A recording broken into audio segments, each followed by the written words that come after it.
This thing on? Hi Internet, Nick Cicada here. So, I'd like to talk about a really interesting situation that's happened with my old video, the Vile AI from 2 years ago. Apparently some Vile AI fans, I'm calling it the Vile AI, some Vile AI fans went to the comment section of that video and said, "This aged horribly.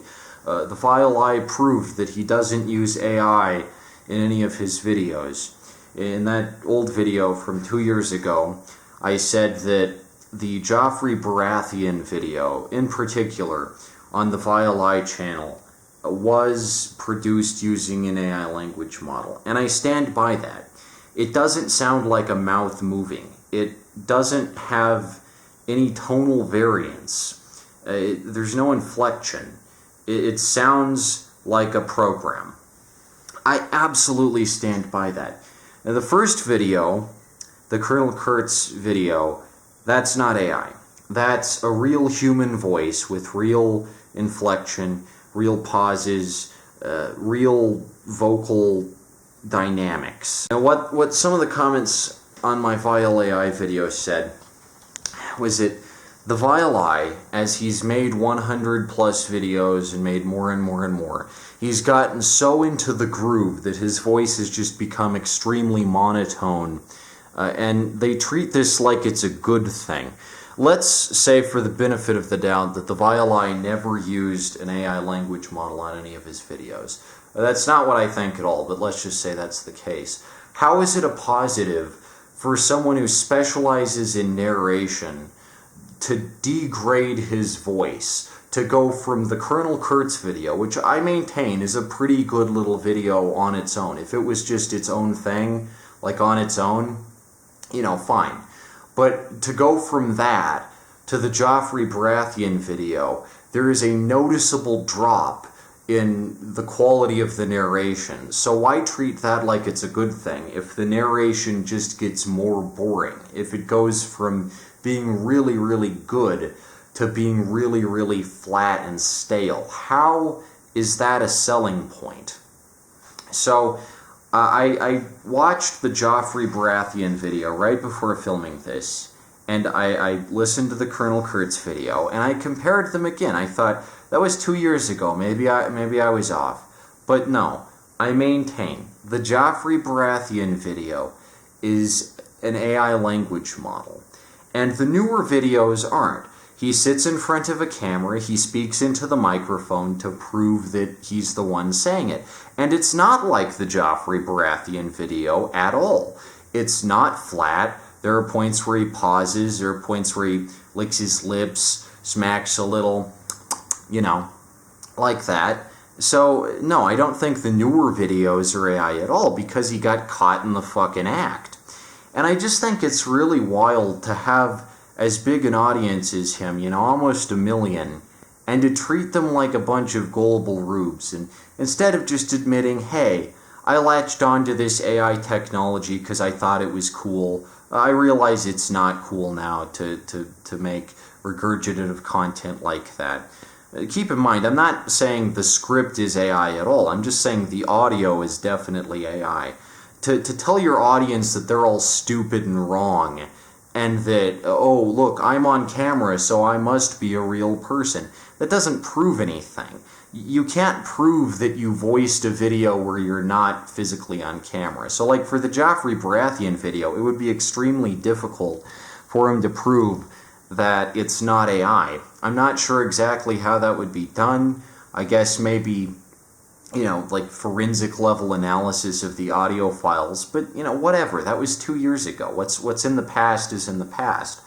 But my point is, he should just be able to admit he made a mistake, instead of being like, oh, well, it was never AI. I never used AI.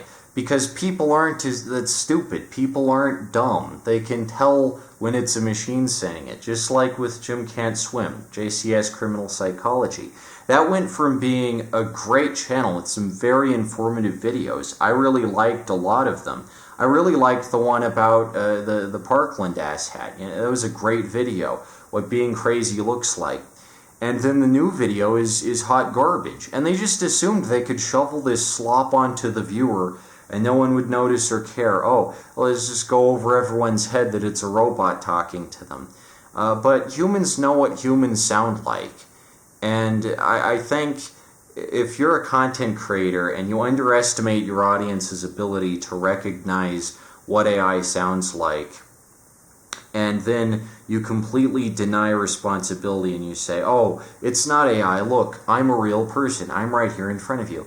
That doesn't prove that you never used AI. And if you didn't use AI and your voice really just did become that fucking monotone and boring, and your content became that bland and homogenous of just regurgitative content slop, then that's almost more embarrassing in a way. I don't think that's the case, but if that is the case, it's not cool to have monotone, bland narration, especially if your whole gimmick is like, ooh, I'm making videos about these evil characters. Like, imagine if, you know, like a really iconic villain, like Colonel Kurtz, was just like, oh, the horror, and that was like the movie. And my point is, being in front of a camera is good. It's a good means of checks and balances to assure your audience, I'm not scamming you, I'm not wasting your time, I'm a real person here making this shit. Now, impressively, no one's ever accused me of being an AI model because I'm in front of this fucking camera. Even in most of my media reviews, I don't just use visuals, partially because that would require a lot of editing, and I'd rather just use the raw video footage that I pick up from my camera, but also because, I don't know, I like my lighting, I like how I look most of the time. I put a little interstitial in every now and again. That's my editing style, but for the most part, I don't just rip off entire chunks off of HBO or whatever and copy them into my video editor and say, you know, oh, yeah, here's my review of, you know, fucking Game of Thrones that's entirely just visuals from Game of Thrones. No, I'll show you my face. It's kind of impressive that I've never been accused of being an AI model. There's a reason that I have over 900 videos on my channel, and I only have a little over 1,000 subscribers, whereas the Violai has almost 1 million, and he only has over 200 videos. And that's because even though I'm more productive, even though I've made way more videos, I don't fit into any particular niche. I don't limit myself with a certain topic like, oh, I'm going to talk about this evil character, I'm going to talk about this evil character, because that gets stale. And maybe it would be great for my content, maybe I'd blow the fuck up if I just played into one specific niche, but I would get really bored with that really fast. Even if I made a shit ton of money off it, I would get bored really quick, because I have a wide variety of interests and things I like to do, books and movies and all type of stuff, so I keep it fresh. And I don't think anyone's ever accused me of being an AI model. So that's neat. But if you are accused of being an AI model, and this probably is a somewhat common accusation these days, and it is really embarrassing. It's like being accused of just taking a massive shit in the middle of the street. If you are accused of it, I'm not sure exactly how you could prove that you've never used one. Being in front of a camera doesn't really cut it. Now, you can always just be in front of a camera for all your videos. I do think you should be able to use footage every now and again. You shouldn't have to show your face if you don't want to, if you're extremely paranoid or whatever, but clearly he's not extremely paranoid. He's fine with showing his face, and he does for the newest videos. And I don't think they're AI at all. There is a marked difference between the older videos, the middle videos, and the new videos. In the new videos, he still sounds pretty boring, and he hasn't recaptured the level of quality that the Colonel Kurtz video has. And that's because back when that one was made, it was just a cool idea. That was just a point when the Violai was beginning, and he thought, wow, I can make a really neat video about Colonel Kurtz from Apocalypse Now, and if it takes off, great, but if it doesn't, whatever. It's a wonderful idea. And as a result, there was good content. But once good content becomes commodified, and it's just played out again and again and again and again, it's like, when is this going to get a rest? When is this going to finally just come to an end? Because there's only so many evil characters, and eventually they will all be exhausted, run into the ground, or you'll be covering like super niche ones that no one even gives a shit about. So it's better to just have like 10 videos that are all just like really good than to have, you know, like 500 videos all about the same exact subject delivered in a super monotone voice. So there are some good long-form video creators I would like to shout out and give some clout to. Atrocity Guide is great. There's a new video called Jack Temple, Master of the Temple, the Tragedy of Jack Parsons, The Tragedy of Jack Parsons. That one's really good. I looked up Atrocity Guide just like 2 weeks ago to see if there was a new video, because the newest one is like 2 years old. There wasn't a video, and then I clicked again. I like refreshed the page, and like, wow, a whole new, fantastic video that's like about this really interesting rocket engineer. Sudium videos are pretty good. They're all about Steely Dan albums. I like that a lot. Not all of them are at Steely Dan albums, but I do like the Steely Dan content a lot, because Steely Dan's interesting. And then the last one I'd like to give a shout out would be Erogeny Vexread. These videos are great. There's one on pre-Tolkien fantasy, and then there's one on the John Stapleton mythos. And both of those just really, really pique my interest in a way that very, very little content is able to. Definitely nothing the Vile Eye has put out. So yeah, I think if you're going to make long-form analytical content on pop culture, you should put in some effort, take your time. You shouldn't use AI models. Fuck no. And if you get caught doing that, it's okay to just say, I made a mistake, I won't do it again, and I'll try and switch things up and put a little more effort and variability into my content so you won't predict exactly what I have next. And the Vile Eye not only has been accused of using AI language models, but he also used that shitty sponsor Established Titles back in the day. And then he was like, oh, this was a scam, so I'm going to edit them out of all of my videos. And, you know, sorry that I put this scam sponsor in my videos, but, like, I'm sure some people bought an established title as a result of getting that sponsorship. And like, seriously, if you're a video creator and someone comes to you and they're like, yo, I'm a sponsor, our company will make you a Scottish lord. Yeah, you can come over to Scotland and you can build your own castle on 1 foot of land or whatever. And it's like a fucking, yeah, next the fucking Nigerian prince is going to give me this treasure chest full of gold.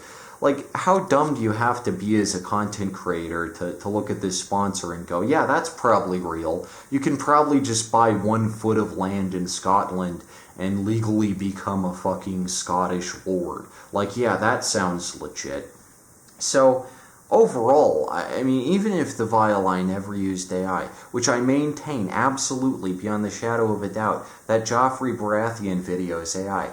He has such a low moral bar for what he will and won't put in his videos, and it just no standards, and it's like, I wouldn't take a sponsorship from fucking Established Titles. I don't even get sponsors. Like, at 1,000 you get, like, emails from fucking Temu, but that's about it. Like, man, if a company just came up to me and was like, yo, we'll pay you $50,000 to get sponsored by Established Titles, and you can tell your audience that they'll all become fucking royalty tomorrow. Like, no. I probably wouldn't do that. I have to believe that I wouldn't. I have to believe I would just say, like, no. So it's cool that, you know, the Vile Eye took agency about that and apologized for it, but, like, still, some people probably fucking bought it. And it just comes off as, like, a weak effort to save face. Why do your videos have to have these stupid sponsors that always turn out to be, like, fraudulent or whatever? your content should be able to stand on its own terms. You know, I have to sell real products that I make myself, so I find it a little unfair that in this type ecosystem, people can just get sponsored by fucking thin air fantasy companies, fly by night, you know, Ponzi schemes and shit.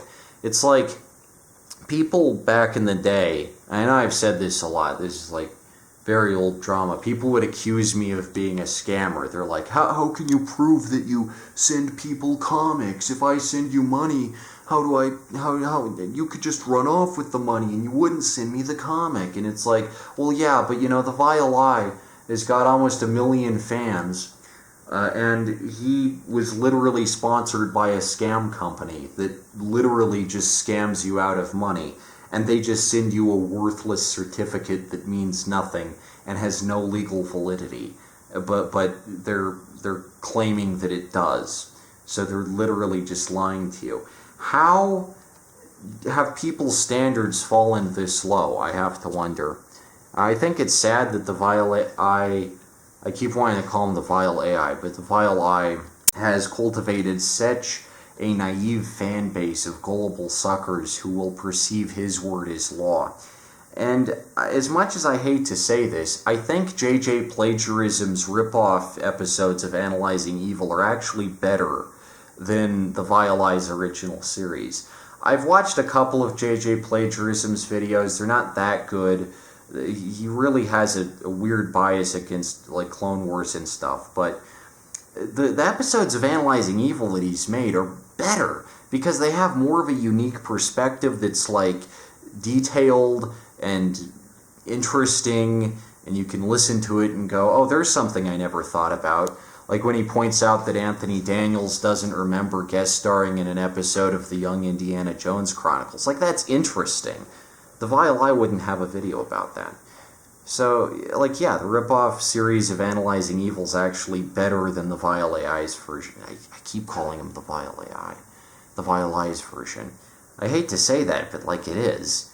So when you've been outdone by a literal plagiarist, I mean, you know, that's just kind of sad. I maintain it's absolutely an AI language model. And I just think it's sad, like, YouTube video content has gone down the shitter.